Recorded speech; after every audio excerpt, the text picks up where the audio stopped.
Assalamualaikum warahmatullahi wabarakatuh. Halo guys, kembali lagi bersama saya Budi Herian.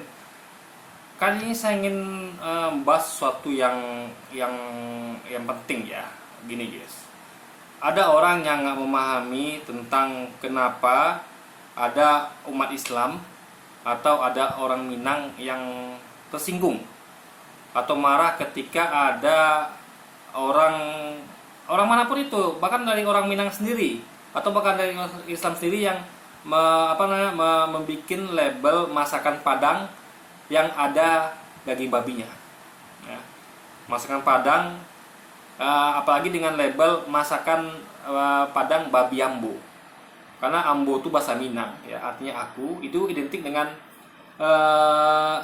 Islam. Anda tahu ya, bagi orang Minang adat budaya itu adalah Islam, kental dengan Islam.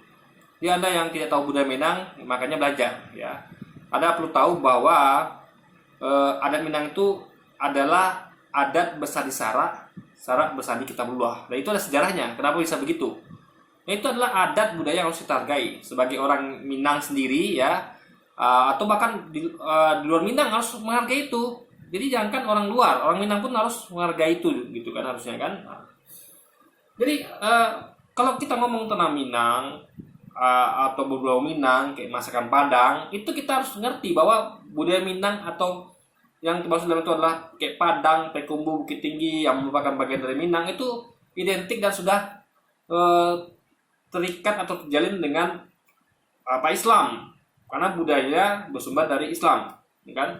Ada besar di sarak, sarak besar di kitabullah. Nah, makanya umat Islam itu tersinggung, orang Padang itu ya, apalagi yang beragama Islam itu tersinggung dengan hal seperti itu.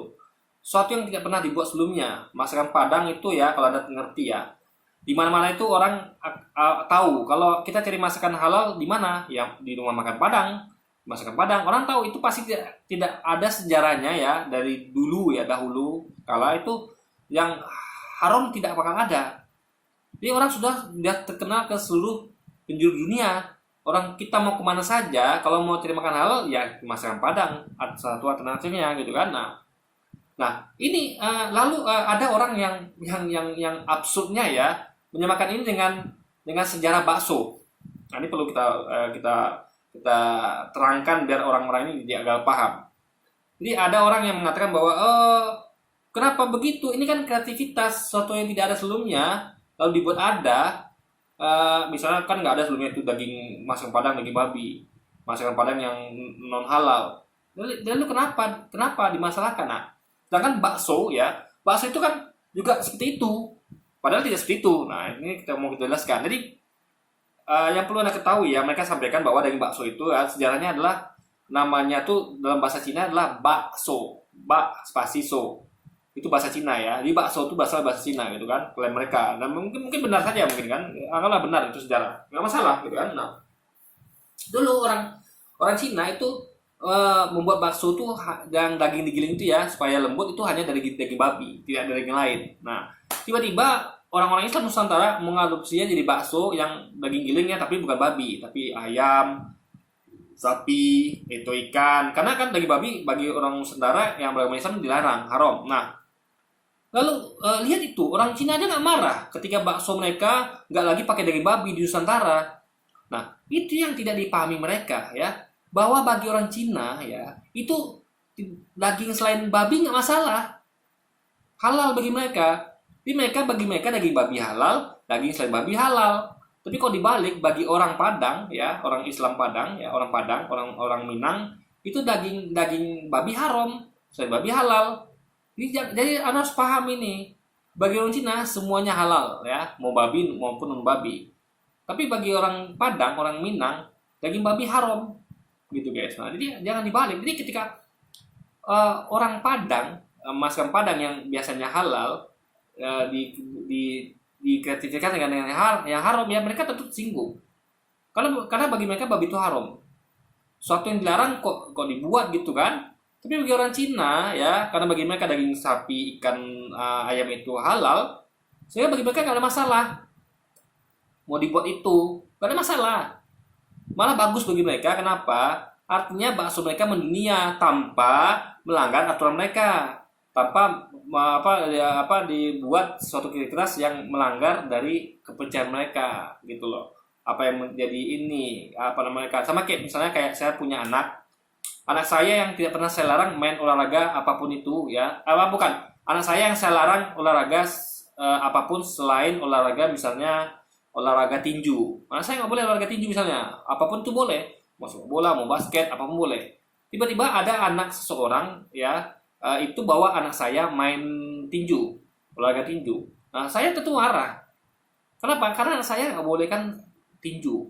Misalnya ada orang kan kreatif kan, harusnya kan kreatif lah, Om. Anak Om harus kreatif. Masa olahraga tinju tidak?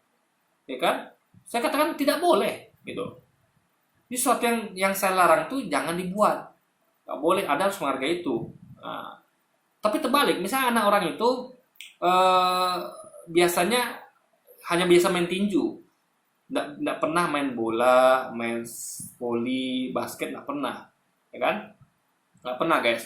Dan orang tuanya tidak melarang, nggak melarang orang tuanya. Boleh mau main basket silakan, main voli, main bola silakan, tapi anaknya hanya mainnya tinju, olahraga tinju. Nah, ketika datang anak saya mengajak anak dia untuk berkreativitas, oh kamu kreatif dong, masa mainnya tinju aja, ayo kita main bola, main voli, main basket. Itu orang tuanya marah nggak? Nggak marah. Malah senang orang tuanya kan. Bagus, makasih ya kamu telah mengajak anak saya tuh untuk belajar tahu juga tentang basket, sepak bola. Senang orang tuanya kan. Tapi saya tidak senang karena saya melarang anak saya olahraga tinju. Nah, itu harus Anda pahami. Jangan samakan antara dua hal ini. Ini hal berbeda. Jadi sesuatu yang dilarang, jangan Anda buat. Sesuatu yang nggak dilarang, silakan sumbangkan, kreativitaskan. Jadi kreativitas itu hanya boleh dilakukan pada hal yang tidak dilarang. Kalau dilarang, stop. Ya, jangan coba buat. Nah, gitu poinnya. Jadi membuat analogi, membandingkan harus yang sama. Yang halal dengan yang halal, yang halal dengan haram. Jangan yang halal campur dengan yang halal, guys. Nah, gitu ya. Oke. Jadi mungkin sekian dulu aja video kita kali ini. Sampai jumpa lagi di video-video selanjutnya. Wassalamualaikum warahmatullahi wabarakatuh, guys.